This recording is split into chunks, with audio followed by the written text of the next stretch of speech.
Welcome back to Conversations with me, Nikki. And I'm Scilla. And today we are talking about the topic of parenting teenagers. And I think everyone knows that parenting teenagers can be a big challenge, and for some people, the biggest challenge of their lives. Today, we are talking to two people who are part of a charity that's been supporting parents and family life since 1988 in the UK. They've written numerous books. They are both sought-after speakers. Rob Parsons, who is the founder and chairman of Care for the Family, and Catherine Hill, who is the UK director. Welcome to you both. Welcome, Rob and Catherine. It's lovely to see you both. Oh, it's great to be with you. Very good to be with you as well. Now, obviously, we know a lot about both of you because we've worked together over many years and you are great friends. But the people who are watching this may not know anything about you and your family life as well. So we thought we'd start by, we know that you have both parented teenagers. Rob, you with Diane, your wife, Catherine, you with Richard, your husband. And we'd love to hear, I know they're all grown up now, but just... We're talking about children all grown up as well as yes. Diane and Richard. But it would be wonderful to hear just a little snippet about your family life and your experience of parenting your children when they were teenagers. Why don't you go first? No, you go first, because Catherine's very excited about her brand new grandchild and grandchildren. So I'll let her go first. So we have 4 children. Rich and I have 4 children, and they are grown now. 3 of them are married. My daughter and son-in-law and one of our grandchildren, we have 2 little grandchildren, are living with us at the moment. So that is lots of fun, but lots of early mornings as well with that one. But in the teenage years, I remember thinking that I would just do what seemed to have worked pretty well during the primary years. And I remember being very shocked when suddenly it didn't seem to be working. And actually, Scilla coming to talk to you, I don't know if you even remember this, and we had a cup of coffee, and you said to me, no, you have to parent in a very different way in the teenage years. And instead of being the controller when you're saying we're going to the zoo today and we're having lunch at this time, and all the rest of it, you have to become the consultant, and you have to step back and you have to give advice from afar, and they then choose whether they're going to accept that or not. So that was invaluable. And with our children, it was very different with each one, with their different personalities. But one of our children in particular was very testing, thought boundaries were there to be tested at all costs. And one little story, and then I will hand over to Rob, as well as all the many trips to A&E and all the other things of the teenage years, creeping into their bedrooms late at night and finding they weren't there when they should have been, etc. Was one occasion we went away for the weekend, and one of our children was about 15, 16, I think. And we said, that's absolutely fine, but there are to be no parties in the house. And so we went off for the weekend, came back to find our answer phone rammed with angry messages from all the neighbours. And there had obviously been a very large party going on. So we said, what were you thinking? We said there would be no parties in the house. And he said, Mum, I had it in the garden. We had a party in the garden. And so, very literal, but obviously much worse for the neighbours. So that was just one of many, many testing moments in parenting the teenage years. Loads of fun, but quite a roller coaster as well. So that'll bring comfort to parents, Catherine, that they're not alone. And Rob, what springs to mind for you? Gosh, well, what a great bit of advice from Scilla. I wish I'd known you then, Scilla. That would have been a big help to me bringing up my teenagers. Well, we have 2 children, Katie and Lloyd. And, if you have more than one child, you're going to get chalk and cheese. One will probably be compliant, and that's what lures you into having the second one. Lloyd was our more testing one. And now they're grown and married. We have 5 grandchildren, so that's incredible fun. But I remember when Lloyd was about 15, he was driving me crazy. He just was. And I can remember being in my study and rereading everything I'd ever written on parenting. I probably reread everything you'd written on parenting, to be honest. And to be honest, between us, none of it helped the jot. And I can remember doing a deal with God and saying, if I can see him one day with a child that stamps her foot and wags her finger and shakes her head and says, no, you can take me then. And I watch him now with little Evie, and she stamps that foot and she wags that finger. And I think any day now, swing low, sweet chariot, sweet revenge. So it's a great story. I love 5 grandkids. I think Catherine's got 2. So between us, we got quite a little brood there, and just loving it. You know why? Do you know why grandchildren and grandparents get along so well? They've got a common enemy. Yes, we just had 2 of our grandsons, aged 10 and 7, who popped down to our house yesterday. And the first thing that Nicky does is get out the hot chocolate, because he knows they're not allowed that. You wrote a book, didn't you, with Lloyd, when he was he 17 3/4? Oh, yeah, that was such fun. We wrote this book together. Lloyd said to me one day, he said, Dad, I'd like to write a book. I said, son, you haven't read a book. I wish that was the joke it sounds. And I said, well, what do you want to write a book on? He said, I want to write a book on silly things the parents say to kids. And I said, well, like what? He said, well, would you like a smack? Or where did you lose it? Or, you know, you keep crying and I'll give you something to cry about. I want to write a book on all those silly things. And so we did. We called it What Every Kid Wished Their Parents Knew. And he wrote from his side and I wrote from mine. And guess what? We're just doing a revamp of that. And we're going to get the grandkids involved with their wisdom as well. So that'll be a lot of fun. Can't wait to read it. And Catherine, you've just finished writing a book, haven't you? Just tell us a bit about that. Well, it's called A Mind of Their Own.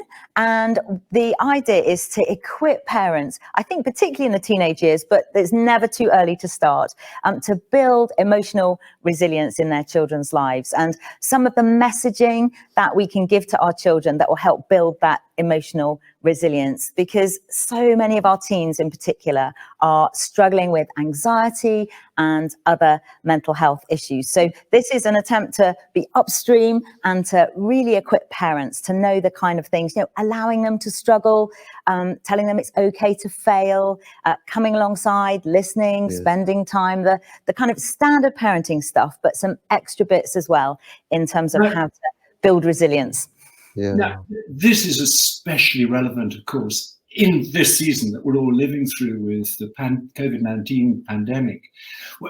What do you see are the sort of extra pressures on the parents and on the teenagers during this season?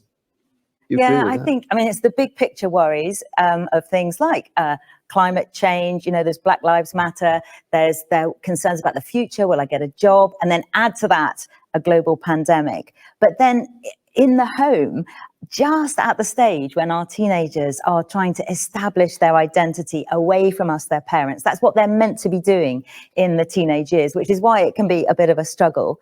Just at that moment, they're being asked to stay at home and not be in contact with their peers, which is really, really important in working out who they are, with a world telling them that their significance is in what they look like, their value is in what they own, their worth is in how many likes they have on social media. And you put all that into the context of the home and the kind of nocturnal hours maybe of teenage behavior and parents trying to manage some kind of routine, and it is a perfect storm. And it's tough for our teenagers, I think, as well as super tough for parents. Do you know, I think we would travel the world just to say to parents, particularly the parents of teenagers, this is not just you. Most people can find their own answers, but more than anything, we want them to know they're not the only ones that are going through this. And I think if you're a parent at the moment and you're going through a tough time with your teenager, you are parenting in a way that nobody's had to parent pretty well in the history of the world. You know, these are unusual times we're going through. And it's easy to say, oh, I'm the worst mum on the face of this. I'm the worst dad on the face of the earth. Why is this one driving us crazy when that one was so easy to bring up? And all those things, but you are not alone. Others have walked this way, and these are unusual times. That's tremendously reassuring. Thank you. Just to kind of drill down even more, it'd be wonderful if between the two of you, you could give 3 really your top tips to parents of teenagers as to what you think is most important for their teenager to thrive. And whoever starts can be thinking about number 2. Like 3. But 3 things would just be brilliant. Okay, well I'll go. So we have Katie and Lloyd, and Katie's compliant and Lloyd's testing. So Kate wakes up every morning with 2 questions on her lips. How can I please my mother and father? How can I please my teachers? That's the question. Lloyd wakes up every morning with the same prayer on his lips. Dear God, help me drive my mother crazy today. And every day God answers his prayer. And for many years, I made the mistake of trying to make Lloyd like Katie. Who wouldn't? Of course you want them to be like Katie, but the problem when we do that, we try to make somebody be somebody they can't be. And we miss the incredible person they are. And somebody said to me years ago, Rob, you must catch him doing something right. You might have to search for it, but I was proud of you when you used your pocket money to buy that copy of Big Issue. Lloyd, you're an incredible friend. You know, I remember having dinner with a businessman, and I said, tell me about your family. He said, I've got 3 kids. My daughter's 27, she's doing a PhD. My other daughter's 24, she's doing an MA. And then he picked up his knife and fork and started eating. I said, tell me about your 3rd child. Oh, he's 19, he's dyslexic, his bedroom's a mess. He gets car parking fines, he forgets to pay them, he doesn't do his college work. I tell him, you better sharpen up, it's a tough world out there. I touched him on the arm. I said, can you remember when you last praised that boy for anything at all? He said, I really can't. I said, when you go home tonight, find something he's done remotely well and praise him for it. It will revolutionize your relationship with him. And I'm telling you, it does. You see, so often all the testing child hears is negative. Don't do this, don't do that, don't hit your sister. But none of us can survive like that. You've got to catch them doing something right. And I'm glad I learned that while Lloyd and I were able to build that strong relationship, even when he was driving me crazy. Made a big difference. Oh, that's really good. And I think our culture is telling our children that they have to look a certain way, behave a certain way, get different exam results or whatever it is to be loved and to be accepted. And as parents, we've got this amazing opportunity, even when they're driving us crazy, to show them that our love for them is based on who they are, on who they were made to be. And so I think that's the greatest gift we can give them, love and acceptance. And there's so many ways we can do that. But one of my favorite proverbs says that our words have the power of life. And just being able to try, and it can be hard when, you have to sometimes search very hard for our teenagers to find those words of life to speak to them. But I think it can be in the simplest things. So I remember when our daughter was in the 6th form at school and she was saving up to go traveling, and she had a job at the local pool as a lifeguard, and it wasn't going well and she was wanting to give up. And she was heading off to work in the morning, and I just put one of those little sticky yellow Post-it notes in her bag that said, "We think you're great," little smiley face. Well, she went off, she finished that job, she finished school, she went traveling. So 18 months later, we're in our kitchen, and she says, "Oh, Mum, can you get something out of my purse?" So I got her bag, got her purse, opened it, and there was that Post-it note. And she had saved it all that time. It had been around the world with her. And all it said was, "We think you're great." So it can be the smallest things, and it can take resolve, but it's just seizing those moments, I think, in everyday family life to show our love and acceptance for them. Good. That's moved me to tears. Because I've shared a few things I've got wrong, could I share one thing I got right? All right. I just feel a bit insecure here. One thing I got right with Kate, when Kate was about 13, about once a fortnight, we'd go to a local hotel. About 7 o'clock in the evening, she'd have a Coca-Cola, I'd have a coffee, and we would talk. Katie could talk for Great Britain, and we built a strong relationship. So Lloyd hits 13, and it is a shock sometimes when they change. They're suddenly 13, almost on their birthday. Many of them just change into this. So I tried it with Lloyd. It worked so well with Katie. It was agony. We would sit there, he'd drink his Coke in about 10 seconds, and I'd say, let's talk about what? I'd be dragging words out, syllable after syllable. It was horrible to watch.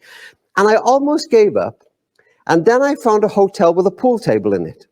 And he liked playing pool. And now he needed me to feed the money in. And we would talk a bit. And I'll tell you something now. You may not believe it, but I promise you it's true. When that boy was about 18, 19 years old, he'd sometimes sneak into our bedroom. It'd be 11 o'clock at night. And he'd wake me up. He'd say, Dad, and I say, oh, yes, son. He'd say, Dad, you fancy coming out for a curry? Oh. All I can tell you guys, I was going to say 9 times out of 10, but the truth is 10 times out of 10. I climbed out of bed into a pair of jeans.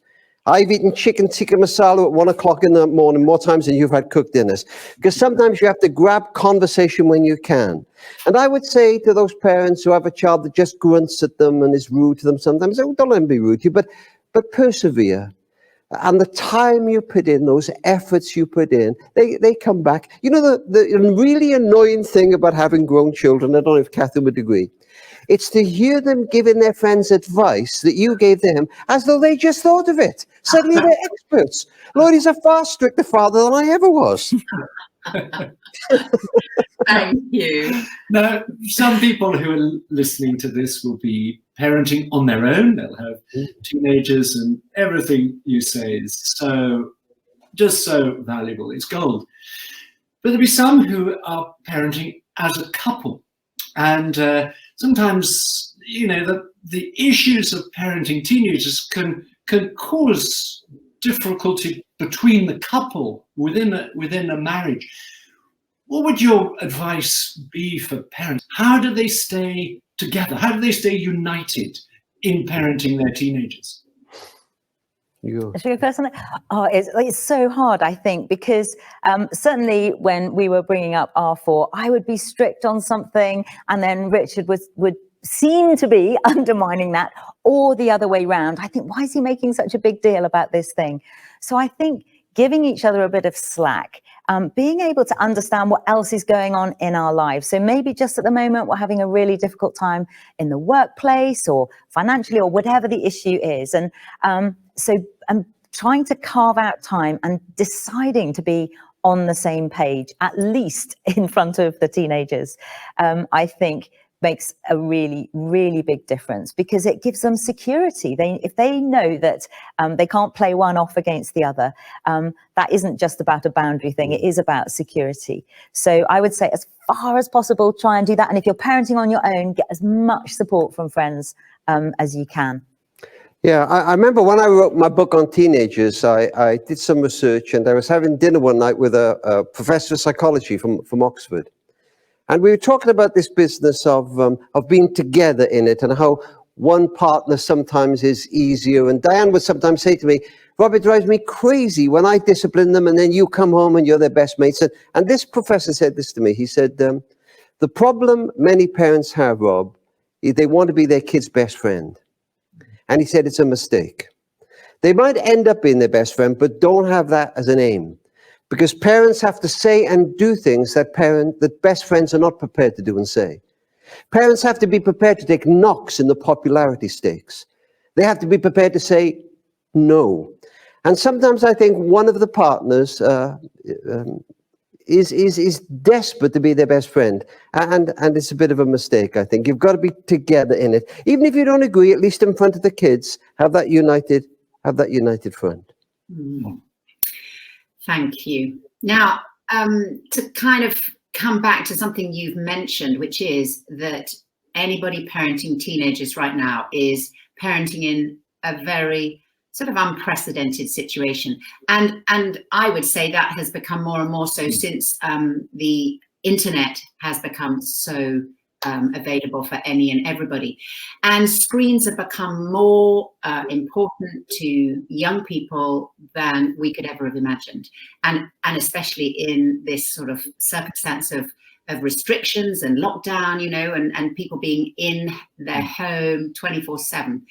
And Catherine, I know you've written a book with the most brilliant title, because I remember talking to you about it, but we had no idea. Yeah, even the titles of your books, Catherine, and yours, Rob, are brilliant.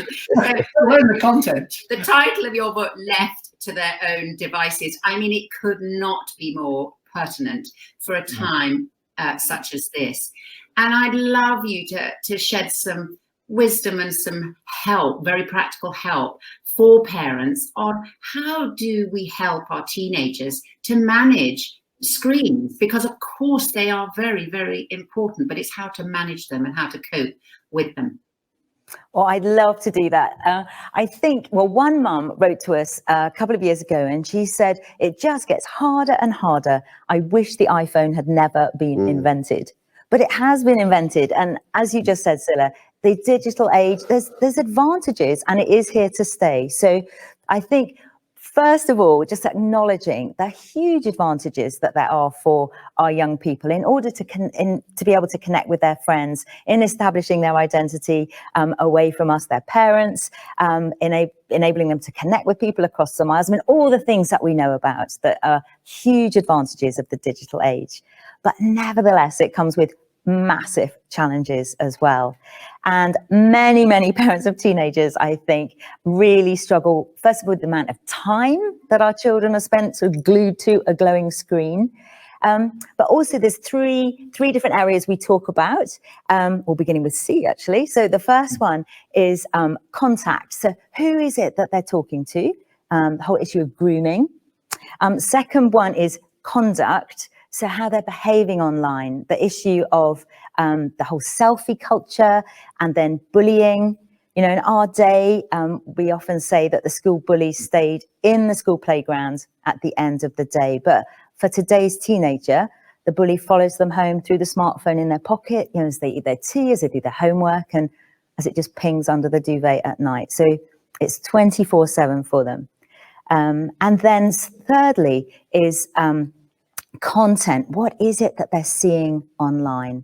And some of the stats in relation to teenagers accessing porn are really sobering.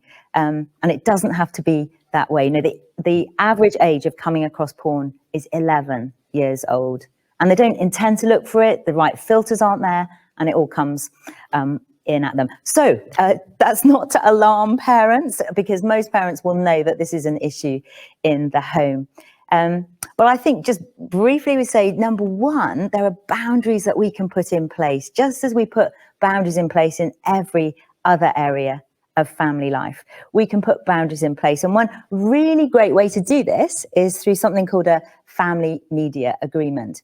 So all that means, it sounds a bit highfalutin, but it's just get your family together, however old the kids, little ones, teenagers, and talk about what your values are and what your guidelines are for the use of phones and screens in the home. And 9 times out of 10, if our teenagers feel they've had a voice in that, then they're much more likely to go along with it. And so one family had, yes, you can, ask us first, don't even think about it. And it can be obviously age appropriate. So what's suitable for a 13-year-old is very different from a 16-year-old. And consequences for when somebody steps across the line. But the rub is that everybody, including us, parents, sign up to this. And it can be things like, do you allow phones in the bedroom at night? Do you know, if I had one bit of advice for parents, I would say, get the phones out of the bedroom.